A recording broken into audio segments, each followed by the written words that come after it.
Kjo është historia e një gruaje nga Vlora që mendoi se po bënte një gabim vogël, por përfundoi në një makt të vërtetë. Ik në banjo qik se të dua të shoh një gjë. Hec tani, o të gri mish, o të erdha aty do të fari, do të gri mish. Ky tipi që dëgjohet në audio është Geraldi, një 22 vjeçar që përndjek një grua që mund të ishte mamaja e tij. Në fillim ajo përpiqet të jetë e sjellshme, por pastaj fillojnë kërkesat për foto nudo.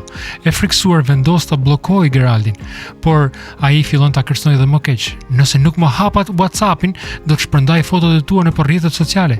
Histori kjo e dëgjuar dhe më parë. Gruaja nga frika se mos i bënte keq asaj dhe familjes fillon t'i bindet. I dërgon foto, video, vetëm që të mos ndodhë në një tragjedi. Por nuk marrën këtu. Sa herë që gruaja përpiqet ta bllokonte Geraldin në rrjetet sociale, Geraldi dërgonte një njerit ndërmjetëm me mesazhin hape bllokun, ndryshe do të ketë pasoja. Në këtë pikë ajo është rrënuar emocionalisht dhe gati t'i jap fund jetës. Kam 3 ditë pa ngrënë pa pirë, pa flet gjumë. 3 ditë pa ngrënë, pa pirë, duke qarë natë e ditë. Në fund ajo kupton. Ky nuk është thjesht një gabim, është një robëri. Vendos kërkoi ndihmë dhe fal policisë dhe një emisioni në investigativ, Geraldi përfundon atje ku e ka vendin. Tani ndoshta dikush mund të thotë ajo vetë ka fajin, pse i çoj foto nudo atij.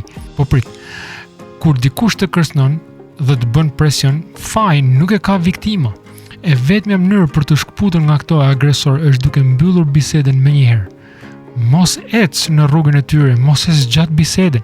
Në Bibël, tek Proverbat 4, thuhet mos ec në rrugën e të këqive, shmange dhe largoju.